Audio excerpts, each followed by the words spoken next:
Night Callers Bigfoot Radio.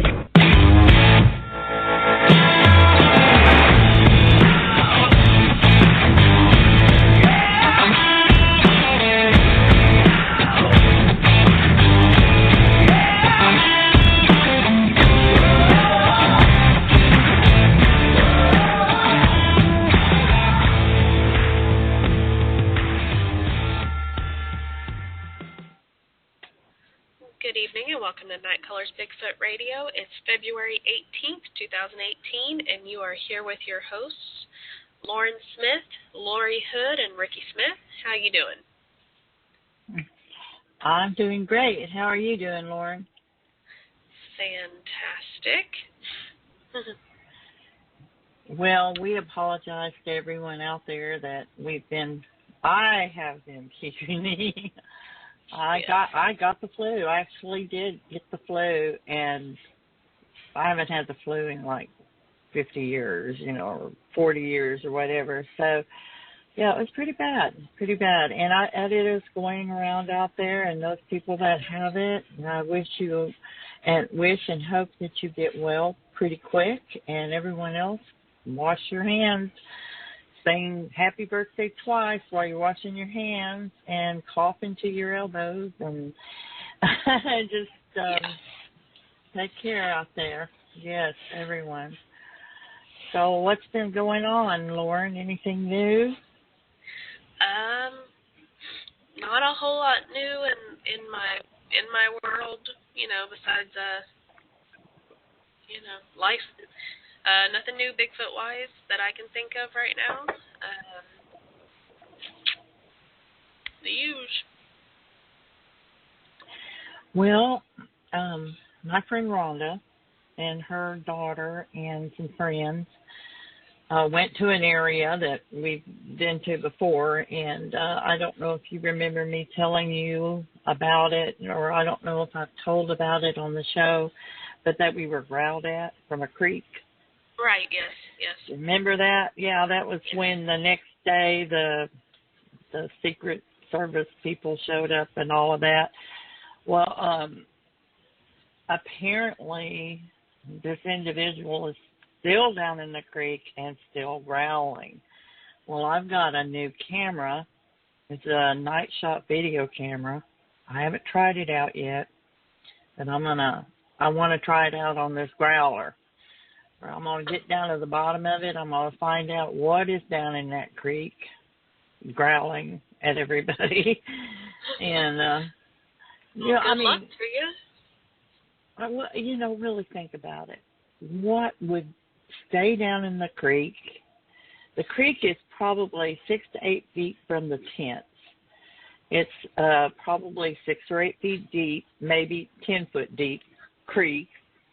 It's down in there, and it growls for over an hour. Very menacing, deep, low growl. Now, what would do that? I mean, somebody could say, well, it could be a coyote or, I don't know what else it could be. I mean, really, most animals would not stay there that long. No. And as soon as you go into the tent, it stops. But if you come back out again, it starts back up. It's just real strange. But I'm going to get down to the bottom of it, and we're planning on going in a few weeks. And hopefully it will growl again. Yeah, hopefully good luck to you. That would be awesome if it did. It would. I would really like to get on video what it is. And, yeah. Anyway, I'm excited about it's going to take a little bit of nerve because, it's such a menacing, very deep growl that the last time we were extremely intimidated by it. We didn't go to the creek's edge. I did throw some green apples that way and apologized to it and everything else, tried to get it to go on, but it didn't. And I never even it never even occurred to me to take a flashlight and go light it up. Until the next night. Yeah, the next night I said, if it comes back, I'm going to do it. Well, it didn't, you know. So hopefully it will happen again.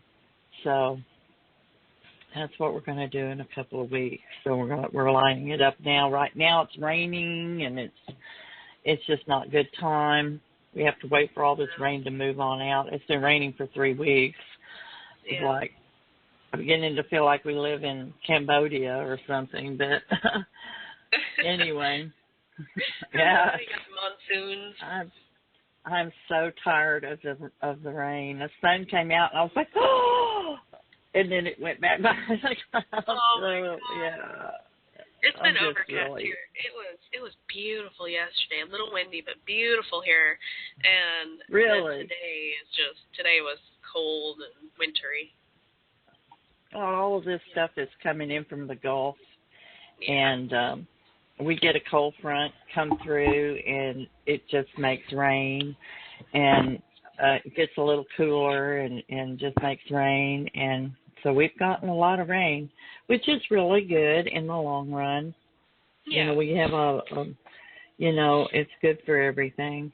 No complaints. Would rather have that than a drought.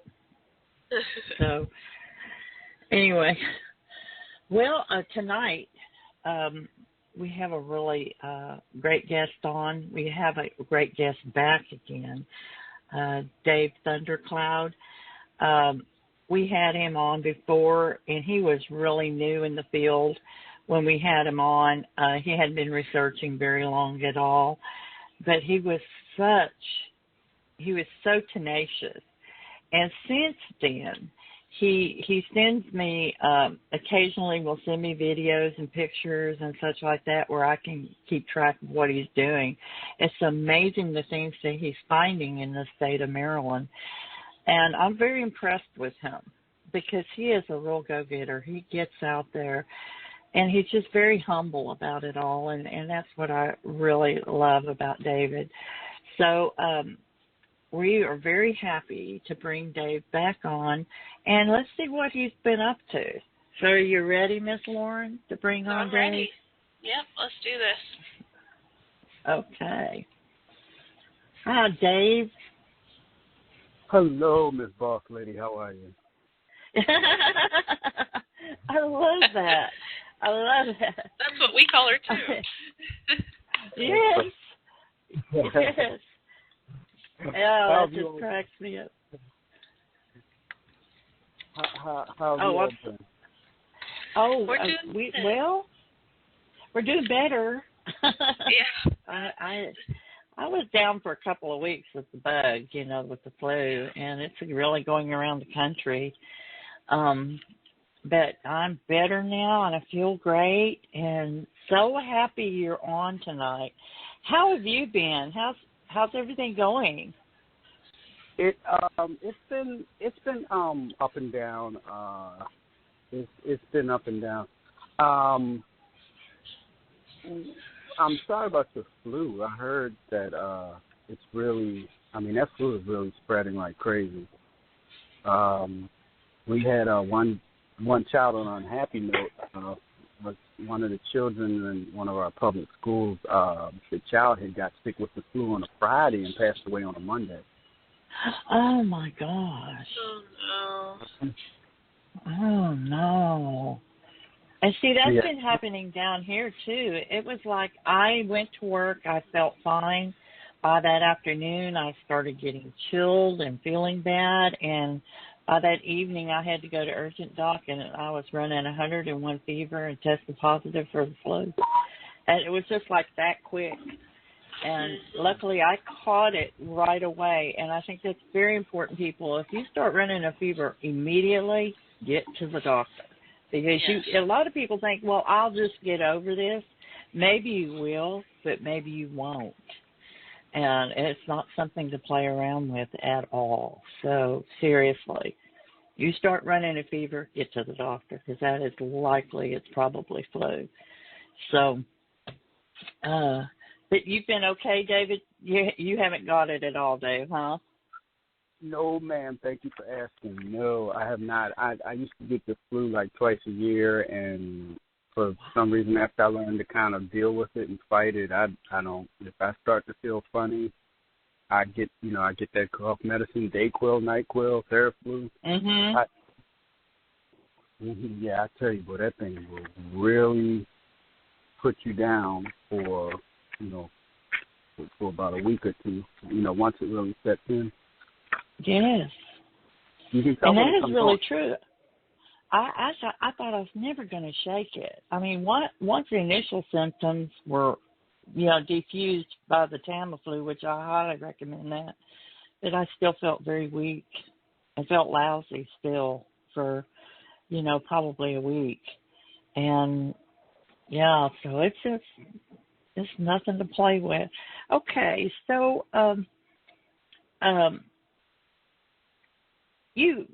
could you kind of remind everybody about your 3 sightings that occurred in that summer in Maryland? Like, when did that happen? And that was really basically what got you started in this, right? Okay, yes. That was like 200 years ago, so bear with me. I have to try to remember. Okay, well, we had the sighting that had the physical. Well, let me back up. The first situation, if I remember correctly, was the getting surrounded, and that was by what we call a 295 corridor. I was in some structures, and as a matter of fact, I posted those structures to my Facebook page. I went back in my photo file because nobody had really seen those. A few people had seen them when I first started, but not a lot. So I reposted them. So I have the structures up that I was in, and I was fooling around one night, just checking out things. I didn't really know what I was going to, still don't, but I was doing some pictures, and then that's when I started hearing these things or whatever it was that was moving around. Let's see, the second time I was at another area. There's a swamp of Annapolis. This is the first night we checked out this area, and I was so excited to check it out. Actually, we did something that I wouldn't suggest people to do, but we went in at night and we didn't check out the area first, which I don't suggest. That I think if you're going to check something out, check it, map it out first, and then check it out in the daytime. Okay, but you were going in to look for Sasquatch, is that correct? Yes, ma'am. Okay. So we went to this area. I can't remember if it was around 8:30 p.m. or 10:30 p.m. We went into this area. It was me and my old partner, and we couldn't see anything. It was pitch black, and we decided to go dark. We didn't use a flashlight right away. And at that time, the flashlights we had anyway were cheap, and that's one thing. Flashlights, you really have to get a good one, and that's one thing I've learned. Since 2016, I learned the hard way. I've been in some dark situations and things have kind of happened. Not real bad, but, just some crazy situations. You hear things, you may see things, and you want a good light. You want a really good flashlight. Well, not only for just to see, but also for defense, because that's one of the best things they say, to use against one if they get, Mm-hmm. Oh yes. Because that when I started, like I said, I didn't know anything about flashlights. So I would just go out with maybe a little flashlight, and then if these things are perhaps if they surround you, you don't know what's going on. You're confused. You don't know. You don't know anything. You're just basically in darkness. So the second incident, that's what happened. We were in total darkness, and then we heard what I assume was one of them come up, and it, it had the bipedal footsteps. It wasn't on all fours. It wasn't a bear or coyote or anything like that at the time. You could hear it walking up, and it stopped. Now, what happened with that was, after that situation, I went back to the area in the daytime. Come to find out that maybe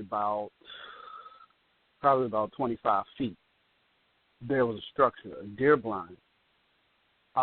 People know me. Most of this stuff, if I say it, then usually I'll try to get you some type of photo or video evidence of it. I just did a video. I think I sent it over to you, Miss Lloyd, where we were in the dark. We did a video. Yes. Right. Okay. If you notice at the end of the video, or near the end, not before it was before we caught whatever it was on the thermal, there was a structure that I was kind of looking in and fooling with, and I was, pulling on it to show the strength. The structure was intertwined. It's really, really strong. When I went back, I was assuming that whatever that thing was, or creature, whatever, it was at that blind. That blind was not far from us, but we never knew it because, once again, we had went in at night, and we didn't know what was in that area. We didn't know the type of structure. We didn't know there was structure. Hello? Oh, I think he fell out. Yeah, I think. Oh, wait. Okay, here. All right, there you go. Try again. Okay. Are you back with us? Yeah, I can Yes. hear you all. Can you hear? Okay. Great. So, excuse me. So what happened was, I went back in the daytime. Was looking around. We ended up finding what looked like two blinds that something could hide in. And, anything big enough could hide in. So what I did is we went back to that area. We actually missed the anniversary of whatever happened that night because we were in Virginia, which is another story. And I sent you a video on that too. That was the one with the park rangers when we got in trouble. I'll explain that later. So anyway, let me back up. I don't want to confuse anybody. So what happened was we went back to the place that I got walked up on. But like I just said, we missed the anniversary date. I wanted to go back the exact night and the exact time to see if we could, have the same situation happen again. But this time we would be more prepared. We ended up we missed the date, but what we did, because we were busy checking out an area in Virginia, but what we ended up doing was we went back later and checked out, and then we did the video. So you have the video, and if anybody wants to see the video, I posted that up on my Facebook page, so they can see the video. They can see the structures in there. They can see the structure where I think one of them was hiding behind, which they could have did anything to us if it was that type of situation. But I don't think we're dealing with anything too aggressive in our state so far. I haven't seen anything. We haven't had anything aggressive happen. What I found interesting about that video is that there was a police station nearby because I heard a siren. And I thought, where is this place? So it must be near civilization, this place where you were at. Yes, ma'am. We weren't far from a old country road. I can't reveal the name of the road because area. And kind of like, we don't have a lot of land mass in Maryland, so it's kind of like when you have one area, everybody finds out about it, they pile in. Right, and so don't tell too much, for sure. But Right. I could discuss that with you off the air, but I can't do it on that because we we had a situation where we had an area and everybody was just flooding in. So I don't know if it was what happened, but word got around, and we went there one day, and it was just like people all over. So we had to. It was like Ohio.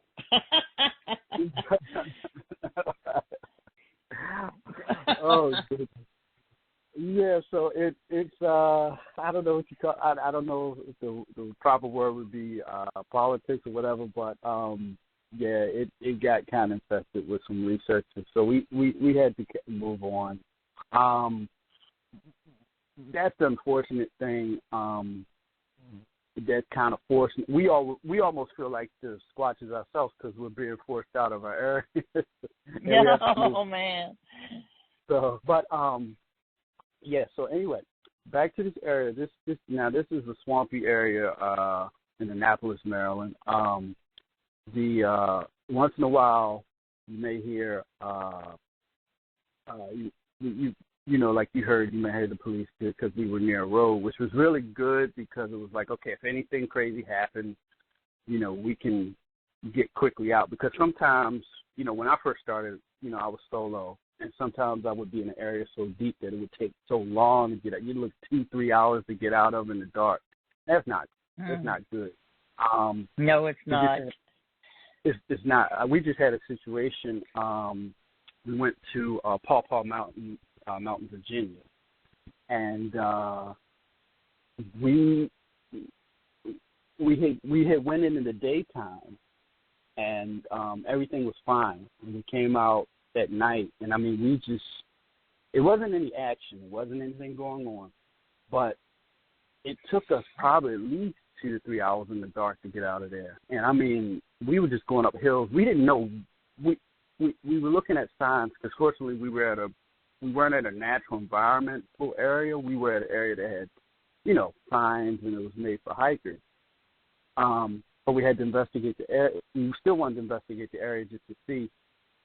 And it just took us forever to get out. And, I mean, we were just going up some big hills. I mean, these hills were steep. We were exhausted after we came out. It was just, we were just wrecked. Our legs were just, I mean, we definitely got our cardio that night. I'll tell you that. We did get our cardio.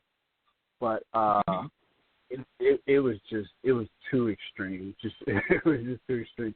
But anyway, I mean, it worked out though. That area was no action, no activity in there. But yeah, back to the swampy area in Annapolis. Once again, there's the video. You have it if anybody else wants to see it. It's on my page. We did find some good structures. Really, you know, really good. We found 2. We found one that probably something about at least 8 to 10 feet could hide in. 8 to 10 feet tall could hide in.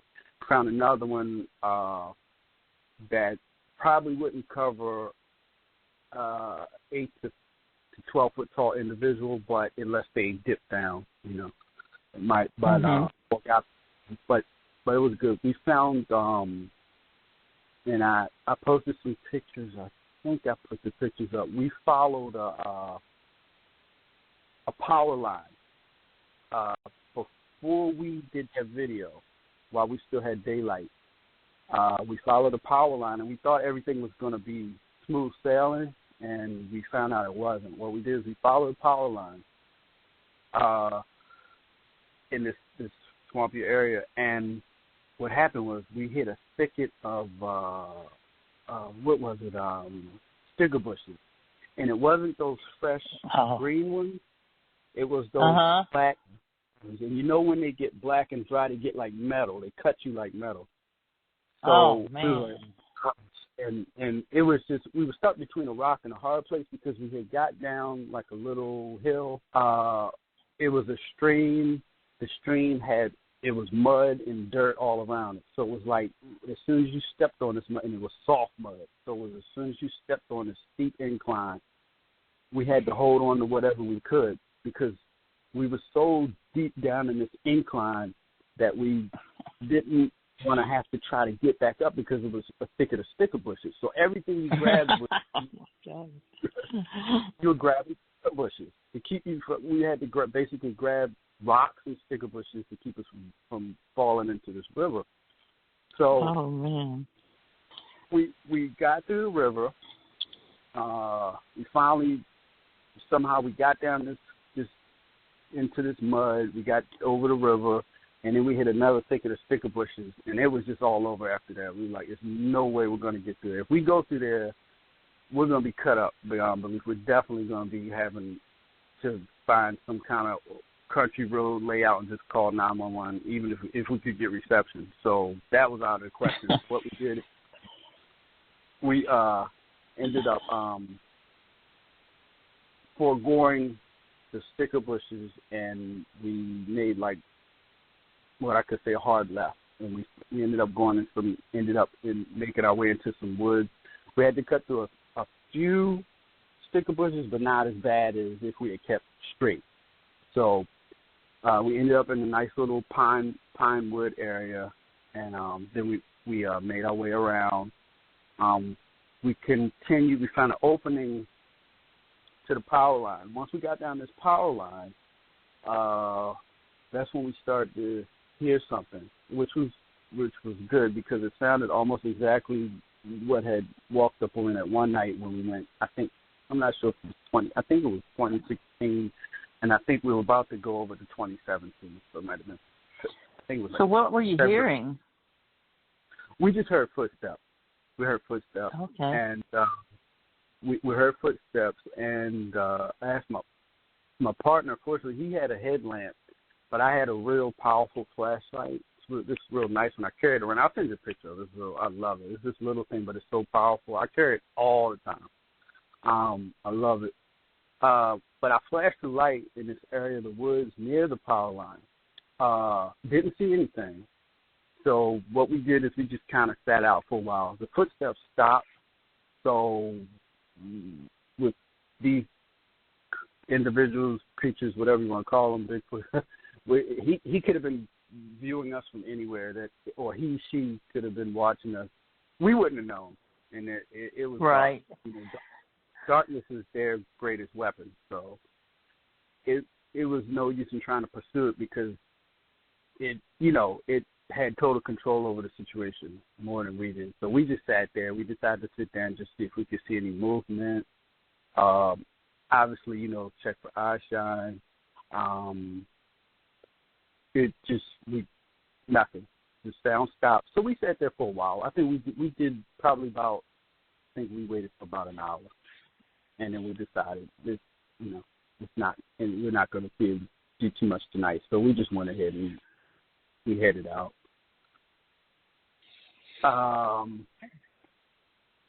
Now, what we did, I did actually, I do have an update for you though. Okay. I actually got a message. I got a text message from a partner. He checked out the same area. What we did is we said, if you notice in the video, I videoed some food that we left there. Yes. The bread or something like that. Right. We did the bread, and then what we did is we left some cases. We left some cases of food, but what we did is we purposely clamped them. We had cases that have clamps on them. I don't know if I'm hoping I put that in the video so you all can see that. He's real sturdy. I think they're made by Husky, so they make good, strong products. So we left the food, made sure we put the clamps on it, and my partner, he said that he went down there today about 5:30 p.m. He said that the clamps had been raised up, the food had been eaten, and the clamps had been put back down. Either we just have some homeless dude that likes dog food, or maybe the squatches or something are taking it, because a raccoon's not going to be able to, take the lids off of these. I mean, these are big crates, with, lids that you need, 5 fingers at least. So something went in 2 crates, because we set up 2 crates at 2 different locations. So something did get in those crates, which was a good sign. I can't say exactly what it was. But not only that, but I'm going to tell you that if it is a raccoon, they chew on it. They leave marks on. Right. If they're trying to get into something, they do leave like chew marks and scratches, and they can get into them, but they don't usually close them back up. That is something a raccoon does not do. So, but go ahead. I'm sorry. I just wanted to interject that. I'm glad, because I know you know that stuff. You know, you've been dealing with this stuff longer than me. So I definitely appreciate when you let me know these things. I like to learn.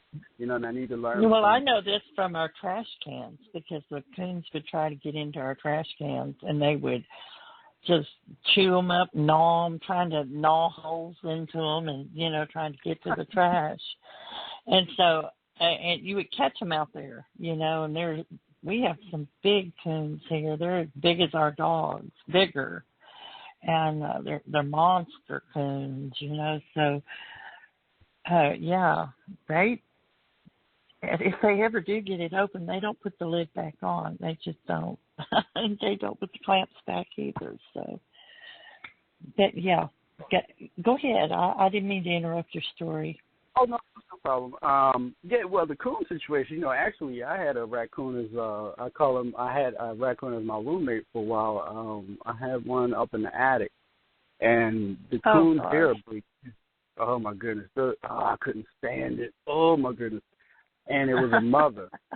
It was a mother, and she had a son, and she was so smart. I mean, she was big as a dog, because we have big ones out here too.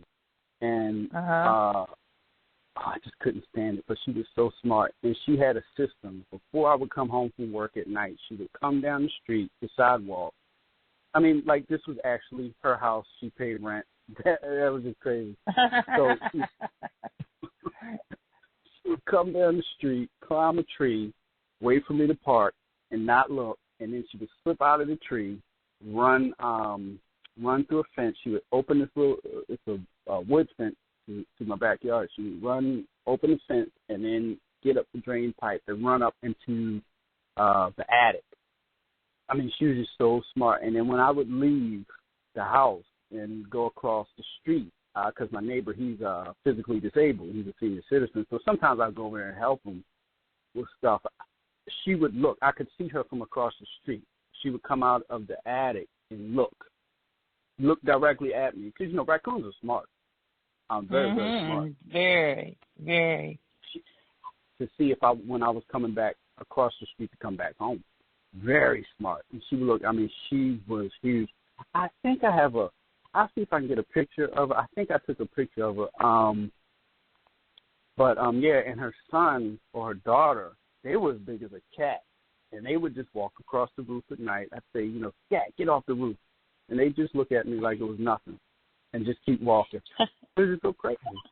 And, but oh my goodness, the mother was just huge. I'd never seen a raccoon that big. She was just massive. And she was smart, but anyway.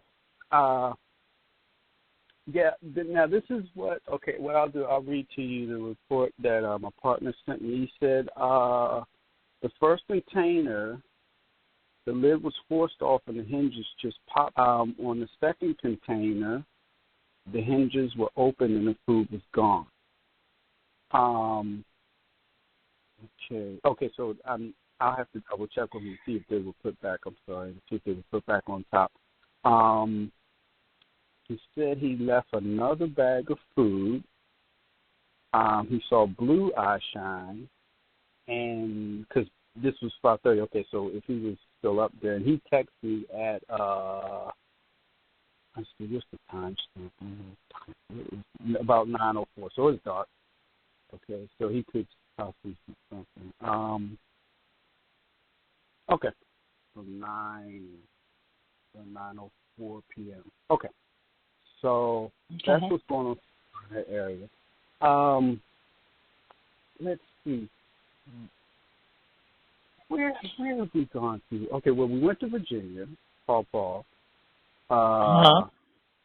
This one area, like I said, we've really been hitting. Well, this wait, area you hard. got to tell us about the game wardens first. Oh, that one. Okay. What was that all about? I mean, why'd they pull y'all over? That was a mess. Thanks for reminding me. I forgot about that. I want to forget about that. What happened? What happened was we were checking out. It was actually a forest, the wooded area near Quantico, where like they have the FBI. Yeah. We were near Quantico. My partner, he's a little bit more diehard. Like, he really is diehard. Like, he's like, well, let's go in these woods near Quantico. I said, no, we can't do that, man. These people, they'll lock us up in a heart. Yeah. I love Bigfoot, but not that much. So later for Bigfoot on that one. I'm not trying to get locked up. But we went over this area, but it was the weirdest thing. And actually, I took a picture of it. We found when we went to the entrance of the Quantico area, which was a wooded area, long path, and I guess it goes to some gates because we never went down the path. But we saw a half-eaten rabbit, which was, the thing was. It wasn't even half eaten. I take that back. The thing was devoured, but I did post those pictures, and it's just the rabbit eating the skeleton of the rabbit, which was just really look weird. The top, I guess, from the waist or the midsection of the rabbit was totally gone. I didn't see that. All you could see was the leg and the feet. That was it. That was the only thing left. Everything had been torn off of that, down to the bone, except for the feet. The feet still had the fur on it, which that was really just unusual. Excuse me, looking just to see that, it was our first time there, and just to find that was like the first thing we saw as soon as we parked the vehicle. Anyway, after we decided not to deal with Quantico, we went over to this other area. Where I think they had some sightings years ago, but we had taken this pathway, and we found some really nice cabins and all that stuff. I can send you the pictures. I took some shots of really, really nice cabins, really nice area. We went down to this area. They had a few cabins, and we were just kind of looking around just to see if we could, see anything, out of the ordinary. So what we did is we followed the trail, and then we went off trail. And then we started kind of seeing unusual things and started seeing some massive spheres, and we started seeing, like, different structures. They're a little bit different from Maryland, what we used to Maryland. It looked a little bit more, it was just a little bit different than we used to seeing. So what I did, I documented and took the pictures and everything. But what happened was we were coming, by the time we were finished with this area, we were coming back at night, and we took the pathway, and we were coming down this pathway. We got a little bit lost, but we started to find our way. We started to, kind of regain our sense of direction. So we're coming down this pathway, and we heard what sounded like somebody calling our names. Partner, he's behind the scenes. He doesn't want anybody to know anything about him. He's strictly there for the documentation, and experience. He doesn't want anything. So they called his name and they called mine. Everybody knows me. I'm David. So we had heard it, but we didn't think anything of it. We were just so busy in checking out this area. So what happened? We were coming down this pathway, and we came out. And as soon as we came out, the ranger had pulled up. And the ranger had he pulled us up. He said, are you such and such? And he asked my partner, because actually my partner had drove at the time. So I guess he, ran the tags on the vehicle earlier, and then that's when they called us. Well, what had happened was we didn't know we were in the off-limit area. And we were thinking, well, perhaps that's what, why we were starting to see these strange, unusual structures, because we were actually we thought we were fine. We thought everything was cool. And, and then the odd thing about it was that the ranger had said, he had asked me, had he seen me before? And I didn't know this ranger from anything, but he knew my name. And that was kind of unusual. Now, I'm going to back up a little bit and tell you something real quick that kind of connects to that situation. It was actually a night that I had talked to a buddy of mine, real close friend of mine, who has Dogman and Bigfoot encounters in Atlanta. And he had sent me, a few months ago, he tried to transmit me and send me some pictures. He said he had the best Dogman picture ever. And he's been dealing with Dogmen for years and Bigfoot for years. But he sent me about 20-something pictures. Now, what happened was they never got to me. This picture never got to me. So, I talked to him and I asked him, just to make sure he sent them the right way. He said, well, I sent them to your email. And I never got them. So we were just sitting around. He said he had a great picture of a Dogman, one of the best, and they never got to me. So I said, well, maybe it's the powers that be. We'll never know. But a lot of weird stuff had happened because it was me, him, and another woman from North Carolina. She had a Bigfoot sighting, I think, in the early 2000s. Her and I had been discussing some, Bigfoot business and stuff like that. This night now, which was unusual, the night that he transmitted the pictures to me, and I was talking to her, and I posted a picture where I had it was a full hut,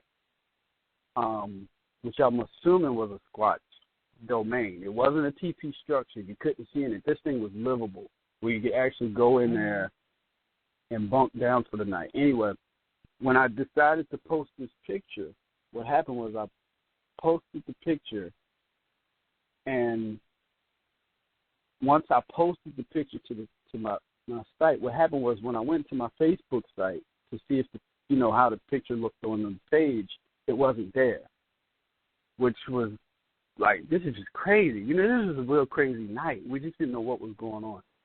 So my picture wasn't there. I posted it. So then what I did is I went back, and what happened was every time I tried to click back into the Facebook page, what happened was it was showing my page a couple minutes before I posted the picture. And this kept going on for about an hour, maybe about an hour and a half. So finally, the picture was posted, and it was fine. Now, could have just been a glitch, maybe, not sure. Anyway, it was just a lot of high weirdness that night. The Dogman. Now, how do you account for the park rangers knowing your name? Told us, and I didn't get this on the video, but he said, you all are on my list now. And I was thinking, when I was talking to when the park ranger was talking to us, what went through my mind was, well, perhaps I've already been on your list, because it seems like, trying to share or trade information with people, especially if it's something that's really good that maybe you're not supposed to find out or whatever, maybe perhaps they intercept and do what they have to do, or maybe they intercept it, analyze it, and then if they feel that, it's something that can pass off as something else, they return it back to you. I don't know. But that's how the connection was with that, because the park ranger did say that I do. I think he said something like, I know your name, or I've seen you before, whatever. So, but he had said, the bottom line was, he said that, he said, you all on my list now. I'm like, oh gosh, this, that, other goodness. So we didn't even get into it. I know you were absolutely polite to him too. I mean, because it was no telling. I mean, we didn't know what was going to happen that night. We were in an off-limit area. We had just found these great structures, and I really did not want him to try to take anything. You know, if something happened, it was a hot area, and he knew this was a hot area, I really did not want to push his button. You know, so it's just totally yes, sir, period, whatever you need, as long as you don't take my pictures. Well, you're so much better than me because I totally gave the park rangers grief. I totally did. I want to know why they're pulling us over, why, and why were they shining lights in my car, and why did they ask me about my audio equipment, and, you know, just, like, what was it to them? They said, why do you have audio equipment? And I said, because we are wildlife researchers. We record owls, coyotes, wolves, that kind of thing. And they're shining lights in our eyes and see if we've been smoking something. I mean, it was just really, and that was not the only time that we had a run-in with park rangers, you know. And it was like, I mean, they were even hassling us when we were at a campground. And, yeah.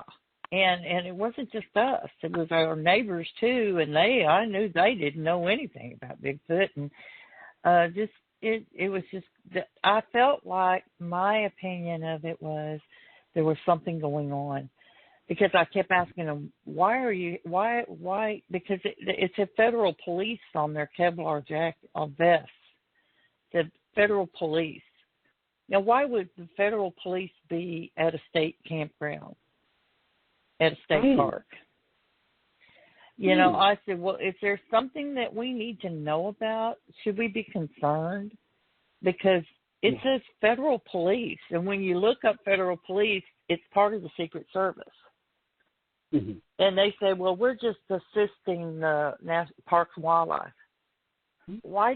What's going on here? Is there meth labs or marijuana fields, or is it cartel, or is there people robbing people, or, you know, but they never gave us anything. You know, they just asked us 50 questions, like, what are we doing there? Which was obvious, we're camping. I took some sage up there. I had some sage in a pickle jar. They were checking out that sage. I guess they were making sure it wasn't marijuana. And I said, well, smell it. It's sage. You know, it was just crazy. I just felt violated. I mean, we all did, you know. We just felt violated. It's like, but I'm sorry to get on a rant, but that just, I was not as nice as you. But I understand why you were. But I was not as nice because I felt like I am a law-abiding citizen. I don't do drugs. I don't drive and drink. I don't break the law. When was that? I just did it. That happened? It was probably like 2 years ago. Okay. Yeah. And it was just, but we were having activity like crazy. That, you know, the growling incident was happening. You know, that, and we had all kinds of stuff. It was like the Bigfoot had run amok, you know. And I said, I think that's why they're here, is because of the Bigfoot. They're rogues, you know. We've got a rogue Bigfoot, and I don't think they ever did get that fell under control, but he's obviously back down in the creek growling at campers and intimidating them, and the people next to us had a fire taller than their tent, shining lights and freaking out, and then they get harassed by federal police the next day. They were from Louisiana, and I bet they never come back to that place again. And I just, you know, I bet they said, we're never going back to Texas. But it was just, it was crazy. It was insane. So but yeah, I was not as understanding. And I guess because because of my job, I know all the law enforcement, and I know the sheriff and the city police, that I know all the judges, and so I know everybody. I didn't know who these guys were, so I was asking them what their names were. They didn't like that at all, and I wrote their names down.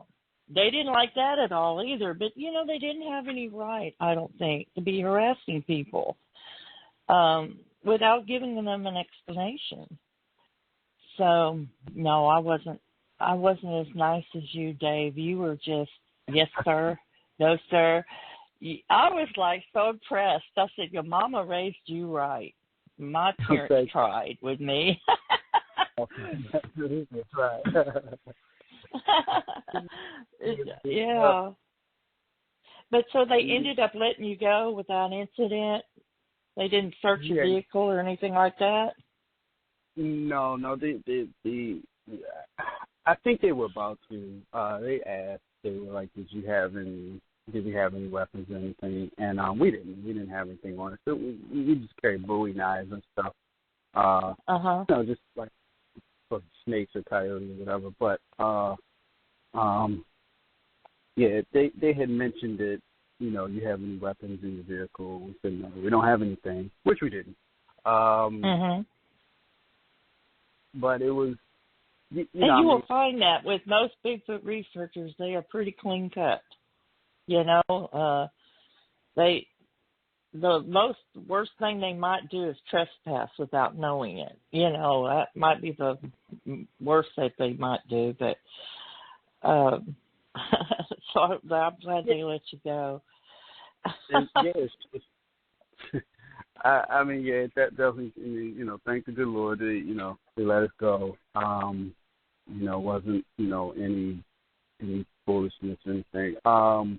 Like I said, we just have to be a little bit more cautious now. Because the officer, he said, "Hey, you're on my list now." So I guess we're just in some kind of database or whatever, and so we just have to be cautious. But we've just been so used to, going in areas where it's just, it's woods. Exactly. It's not. Yeah. It's not really. Nobody's there. We have the run of the area. Nobody is ever there. So it's just a little bit more controlled. But yeah, so he held us for a while, and I guess they ran the tags, ran our license, tried to find out if we had any warrants out on us or anything like that. Found out we're outlaws. Yes, exactly. Big outlaws. Well, I know that they're doing their job. They're doing their job. But I think the thing that hurt me or bothered me was that I've been going to this area. This is one of my best and favorite research areas. I've been going there for years, 15 years, and never, ever have I run into federal police before. And not only that, 2 different places within the same research area running into the same federal police, or different ones, but the same Kevlar jackets, federal police, all that. I'm like, to me it was like, conspiracy, I'm thinking, my imagination took it to, rogue Bigfoot, the whole thing, of course. It was probably something had nothing to do with Bigfoot at all. But because they couldn't tell us, then really, I understand that too. You don't want to panic anybody. You don't, it's tourism, But right. it was just, I did not like the way those people from Louisiana that they interviewed they went over and interviewed them, and when they came over and talked to us, they were shaking. They absolutely scared them to death. And I just thought, that's totally unnecessary. Do you what feel are they looking at? I'm sorry.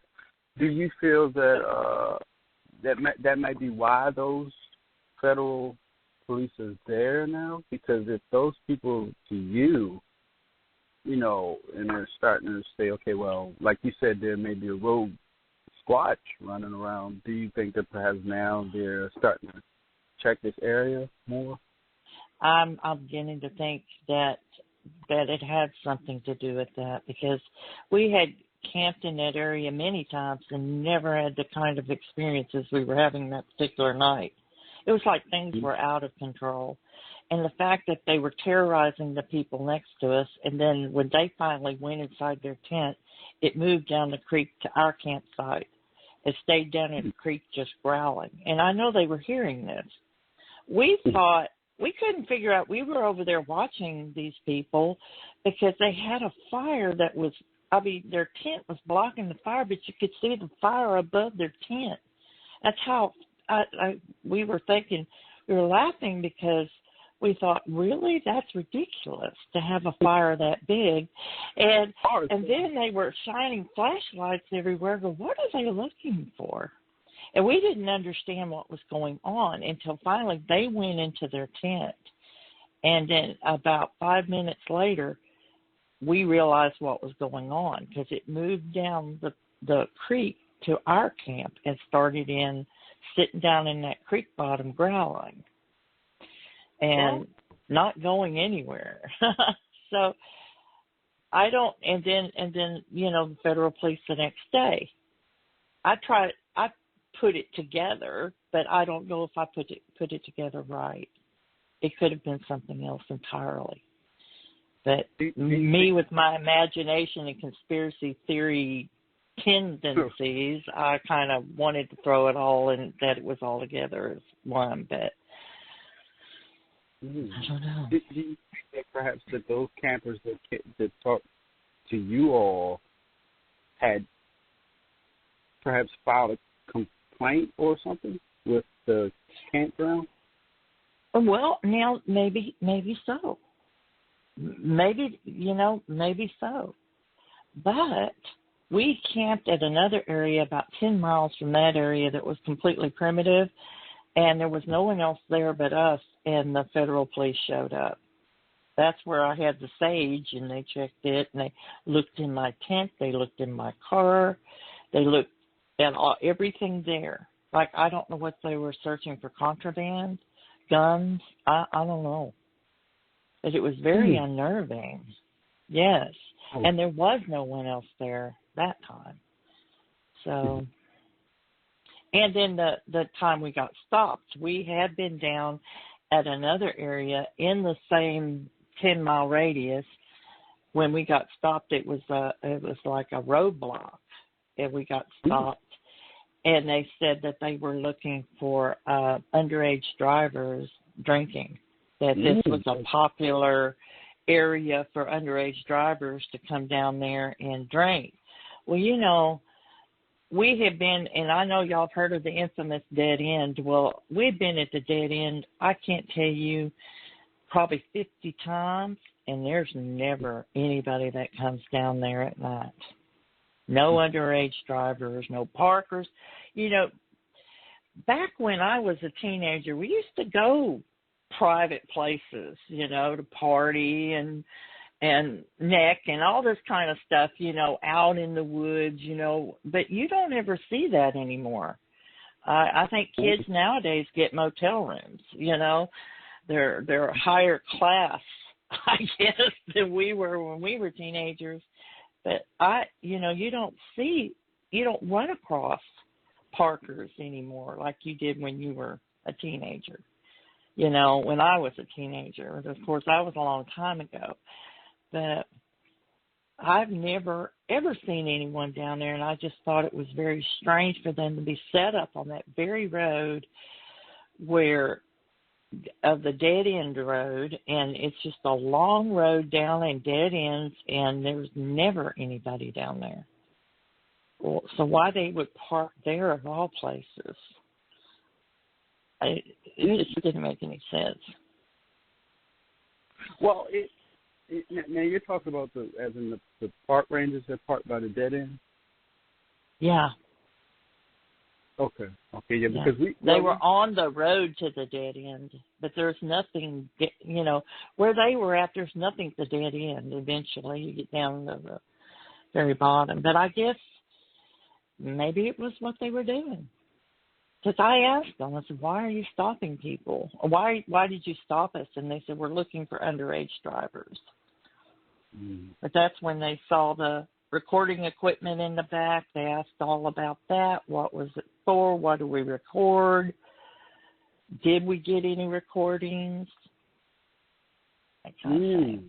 Well, did they ask you that? Yeah. Could be a clue because they asked you, did you get any recordings? Yeah. Maybe they were just being sociable. It's got to be a pretty boring job to sit out there in the dark and wait for a random car to come, which we were probably the only one they saw all night. So maybe they were just... I'd do that all night. I'd love it. Yeah. As long as I have either a good book or YouTube or something, I'm fine. Absolutely. Yeah. Yeah, it's just, I don't know. So, okay, you were going to tell us a little more about Virginia before we probably have about 20 more minutes. So, could you share a little more about Virginia? I know everyone's heard my stories already. I don't need to hear them again. Virginia, the Virginia thing, that was really good. We had that was I think that was like I've had several situations that were weird, unusual. There was another thing we had was in West Virginia, and I think you and I had talked about this. That was the very first out of state investigation. That one was just crazy. That was off the hook. We had everything at night. We had eye shine, we had footprints, we heard sounds. I'll try to make a long story short because I think some of the people may have heard this story before, but we were investigating this lady's property, and it was just wild. It's just wild. We walked up on one bush on her property. It was down a steep hill, and the bush was just rattling like crazy. And you could just hear the things. I mean, it sounded like baby monkeys. I just stood there, and I guess it just caught me off guard because it happened so soon. We had only been there maybe about 2 hours, and I was like, what is this? What's going on? You could just hear the trees just rattling and shaking, and you just could hear them. It just sounded like baby monkeys. So we were there for a while, and we decided to kind of walk around a little bit more just to see what we could see in the area on this lady's property. So we had walked down a kind of a little hill area. We were looking around just to see if we saw anything unusual. We didn't see a lot of structures that I'm used to, because like in Maryland, we have a lot. I mean, we had just did a video with Colorado Bigfoot. I don't know if you all heard of him. Yes, I have. I've been trying to get him on the show. So if you're friends with him, tell him to answer his PM. Yeah, he's fantastic. I love him to death. He's fantastic. I love him. He's just a breath of fresh air. Really great guy. Okay. Really great. I love you too. So, but yeah, I like his pictures and stuff. He's got some really good stuff, Yeah. And it was really good because when he came to town, when we had did the video together, he had even said that he hadn't seen anything like that before in our area, which really amazed me because I was so worried when he came to town. I said, this is our area. We don't have the landmass that he has. I said, this is probably for him. That's like him just walking in somebody's backyard. But he told us no. He saw a lot of signs of activity. We got a lot of pictures. We got video. We found some areas, and I'm going to try to go back to the area so that I can do some more video and show you all. But we found some areas that look like they may have been like sleeping quarters. for whoever, habitating in these areas. But we found like a lot of great structures and everything. But back to Virginia, when we were doing the West Virginia investigation, we saw a lot of things. Well, I didn't see it. We had a young lady with us. I saw the footprints, and I heard the sounds and the bushes shaking. That's when I think that was my first partner. That was Wendell. But Wendell is no longer with us. He left because it really just freaked him out. It was just too much for him. And yeah. Yeah, he couldn't deal with it after that. Because we were in the area. He said, look, man, can we please leave? I said, okay, well, we'll get out the woods. Yeah, he wanted to get out the woods. So we got out the woods. Once we came up the hill, back to the backyard of the lady's property, that's where we found a footprint. It looked like a juvenile's print with the big toe. Really, it was a great print, one of the best I've seen. So we documented that and got pictures and everything. And then the lady was nice enough. She gave us dinner, so we ate dinner.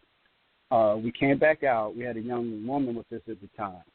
And you already know about this. I think you and I discussed this. The Bigfoot love women. Yeah.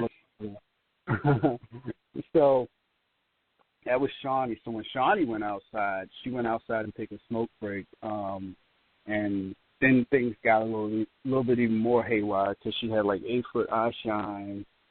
And then I got a little bit worried. I was in the house, worried to have Shawnee out there in the dark by herself, even though she was, in the front of the lady's house still. So I went outside, and then once I went outside, you could hear all these things come up on the side of the house. You could hear footsteps in the leaves. And we had been in the area since daytime, but we had been there before nightfall. We didn't see any neighbors. Anyway, it just sounded like a crowd of something, a whole bunch of something walking up on the left side of this lady's house. And this lady's house is huge. So we just heard all these things coming through the leaves. So I looked, and I couldn't see anything. I went to the left side of the house. It was just pitch black. I couldn't see anything. But I said, I hear that. That's obvious. That sounds like a whole group of just whatever it was, just walking. And it wasn't deer, because the deer would usually either they'll lay down or sit or they'll run. If you scare them, they'll run. But you just don't hear them walk up. It sounded like they were interested in it. That was the thing that really freaked me out. Was it sounded like it was a group of something that was interested in us. But once again, I couldn't see anything. So anyway, I think that was the last piece of action I think that happened that day. Once those things had walked up on the side of the house, the lady showed us some photographs. The lady had these photographs of these bananas that she left outside. And what she did is I think she took a picture of the complete bananas, and then she took a picture the day after. And the bananas were neatly pulled. The rind of the bananas was left. So the bananas themselves were pulled out neatly. The rinds were all intact. They weren't ripped apart. Like, human beings would just rip a banana off and then peel it and eat it. Yeah. But everything was nice and neat, except the bananas are gone. Really, that was just crazy. We had another thing. Let's see. We went to Virginia, I think near Blue Mountains. We had an investigation there. And then that's where I think, I'm thinking it was a juvenile. It was a juvenile. And at the time, I didn't know until a few people told me. I talked to a couple of people that are more experienced, and it looked like almost like the head was round, and the eyes went from blue to red. That was just freaky because I didn't really understand eye shine like that. Yeah. Well, if you see a Bigfoot eye shine, it'll be yellow or it'll be green, and that's it. the disc was just going off to a blue to a red to a blue to red back and forth. And it was behind a wood pile, giant wood pile, natural wood pile. It wasn't like, firewood, just natural wood pile. A whole bunch of trees had fallen down. Deadfall. Yeah, deadfall. Thank you, deadfall. So we were at another lady's property. This is a different lady now. And we were investigating her property, and it was just crazy. Like, I mean, I got a little nervous. I have to admit, I got a little nervous. My right leg got a little bit weak. It was like I felt the leg tremble because I was like, what the hell? What am I staring at? Because it's staring at me and I'm staring at it. And that was just crazy. But the head was round. The eyes were large. I couldn't see any fur or anything. So what I did is I did a video. And then I had a couple people, like I have one buddy, Mark's in the Adirondacks. He looked at the video, and he said there was some activity going on in the area. And then I had my buddy from Atlanta. He looked at the video, and he said, he said, I heard some sounds, and I did see some crazy stuff going on. So, I had a few of the people that were, had been dealing with the Bigfoot thing,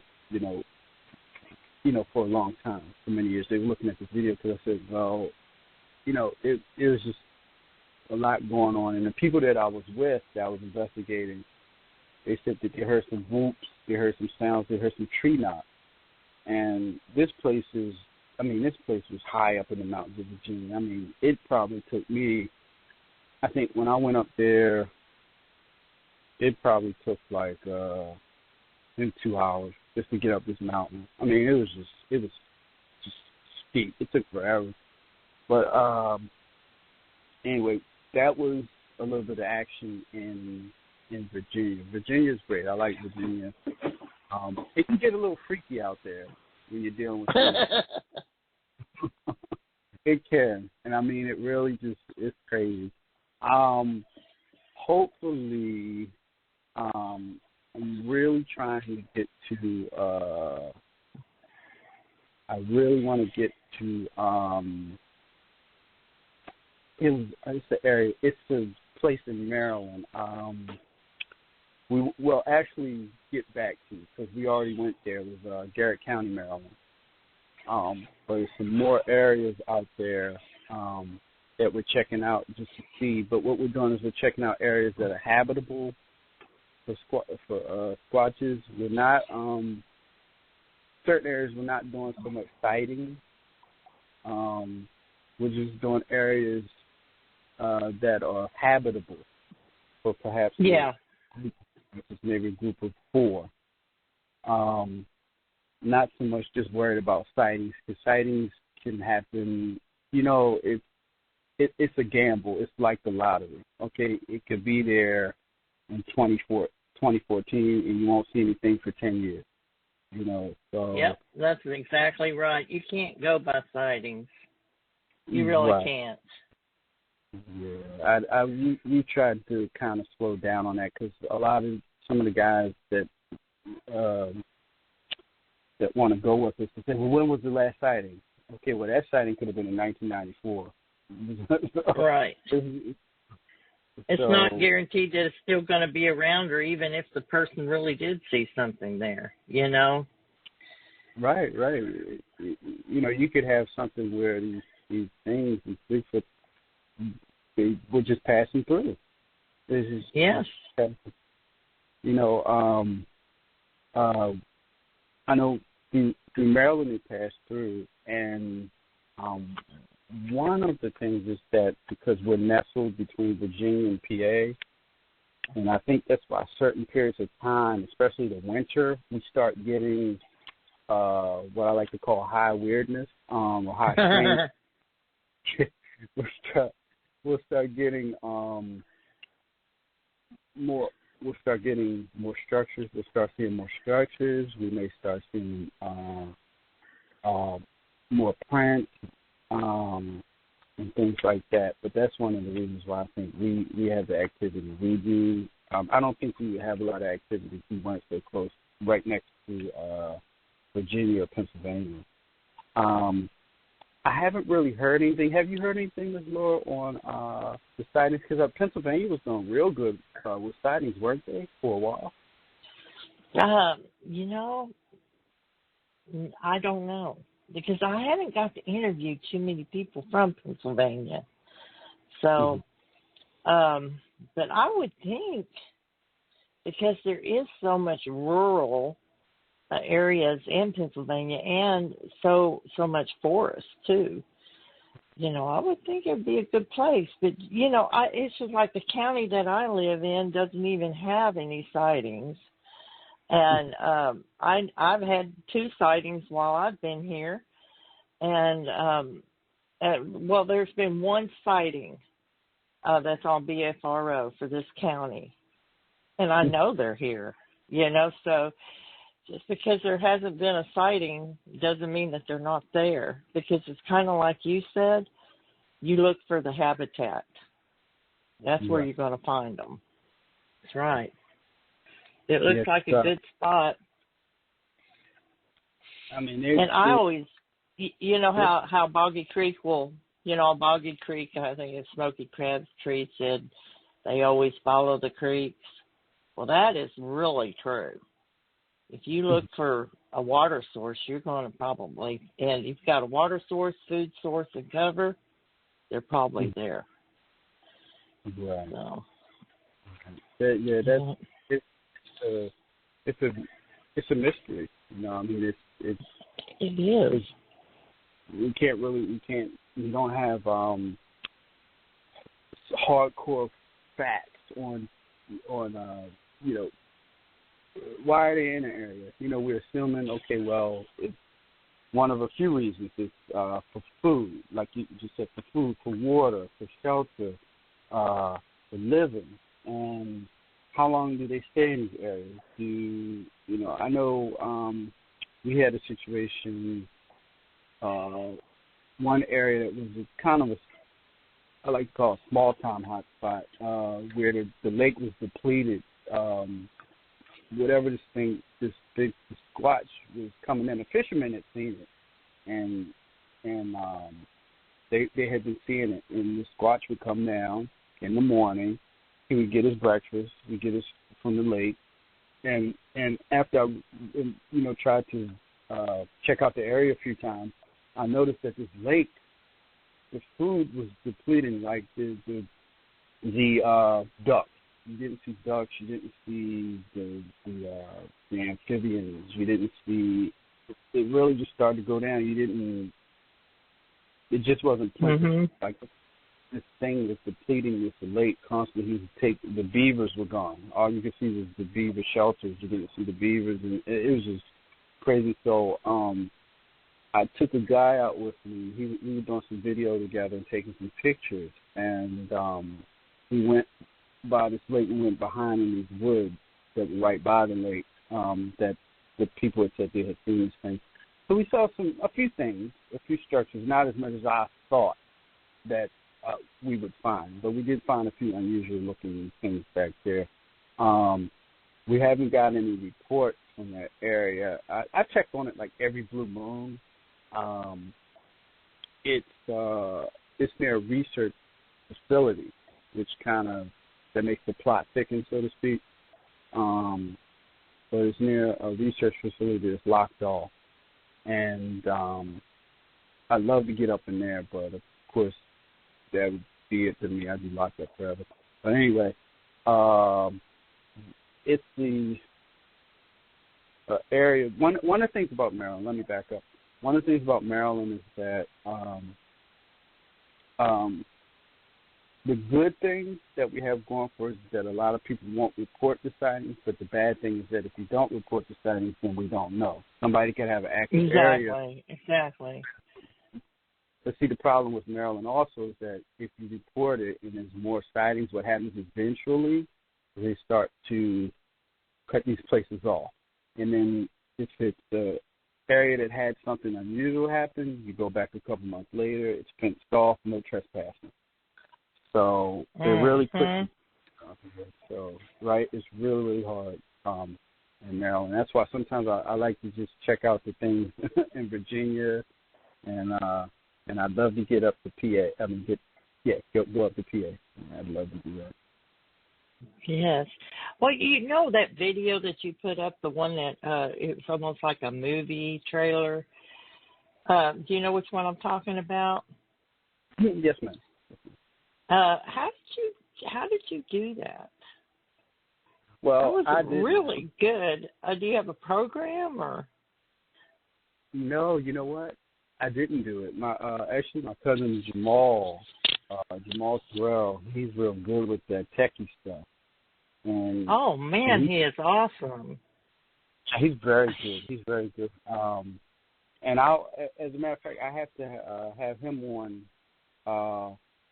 one episode because he had a sighting in Howard County, Maryland, when he was a teenager. He's a man now, but he was he was in the area. He had a alleged sighting. We don't know exactly what it was, but he had a sighting a few years ago. He was in some woods in Howard County, Maryland, and something had crawled up by the car. It was really creepy. Like, we didn't know what it was. He was back there and was making out, whatever. So he saw something was crawling up beside the car. So him and his girlfriend at the time had seen it, and they hauled butt. He burned rubber. He just hit the gas and he left. And he said whatever it was, kept up with the car for a little bit. But back then we didn't know.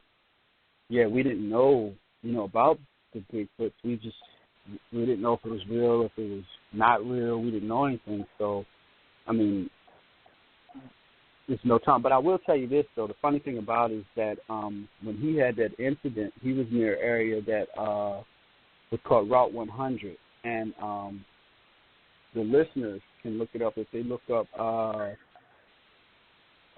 Arundel Mills Mall, white Bigfoot.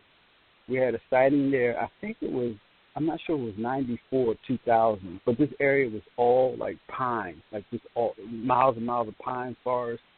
And this construction company was started creating a mall, which is now Arundel Mills Mall. It's one of our biggest malls, I think, one of our most popular malls in Maryland. But before it was all pine and woods and just, it was fantastic for squatches, definitely a fantastic area for squatches. But he had a sighting near there, not far from there, and sometimes I talk to him because he's not a total believer. He says he needs more evidence. But right. I talked to him. I said, well, perhaps you were getting the residual effect of what was coming out of that area, this Route 100 area, because you were only about I think it was only like 30 minutes from this area, if not closer. And I said, maybe you just ended up, one of those squatches came out of there. But anyway, I think BFRO did a report. People can look it up. I think you can do Arundel Mills, white Bigfoot or white squatch. It'll pop up, and they can read the report for themselves. They had police out there and everything, and I think 2 construction workers saw the squatch. Those who I think made the report originally. But yeah, so that might have been a connection or whatever. But it's been a few high strangeness things going on around here. We started getting more coyote, and I didn't know coyote were so big. They're so big. I just saw one. I hadn't seen coyotes in years, but I just saw one, and he was smushed. He was on the street. He was hit. He got hit. I don't know what he got hit by, but he got hit by a vehicle, obviously, because he was crushed on the street. But their head was severed from the body. Their head was so massive. The head had to have been from. Are you sure it wasn't a wolf? I think this is a coyote. This is a coyote because I think because coyotes usually have more like a dark, dirty, or brown, right? Like a brownish black. Mm-hmm. And I just did not know these things were so huge. I knew the wolves. the wolves. I forget how you say it. I'm sorry. I think the wolves are big. I know they're big, but I didn't know the coyote was so big. So I saw this head severed on the street.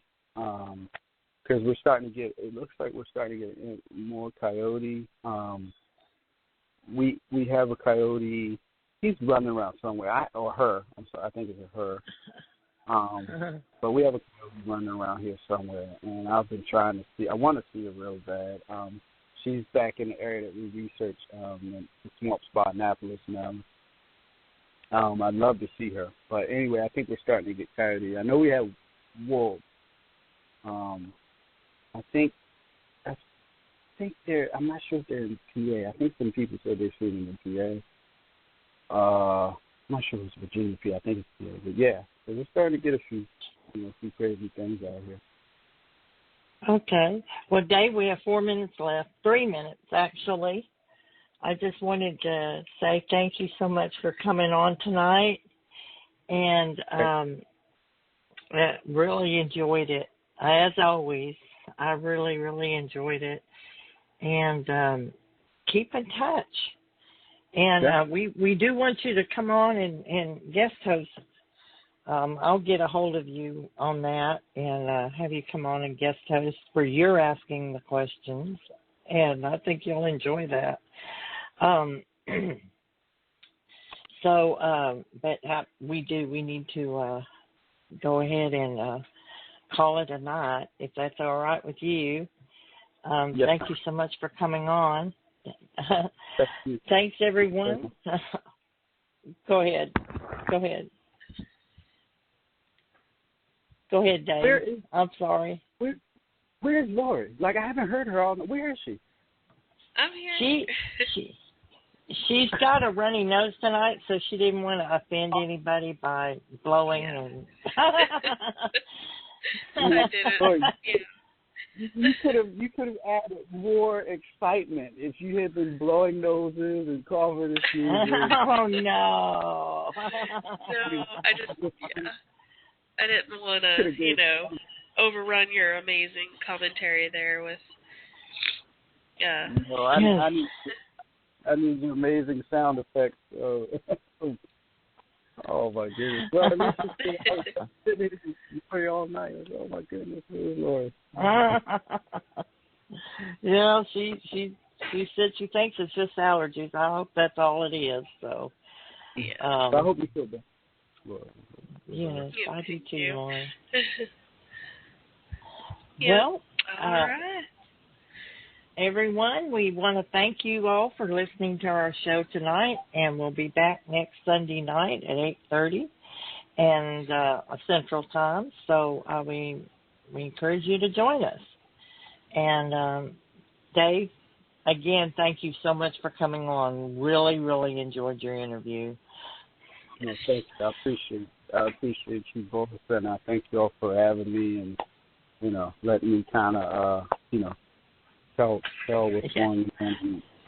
Oh yeah. Well, I knew you'd been busy. You have been. So I'm glad we got to get an update from you. Definitely. Yes. So anyway, everyone, let's say good night. Time to shut this show down, and good night, everyone. We'll see you next week. All right. Good night. Thanks for listening.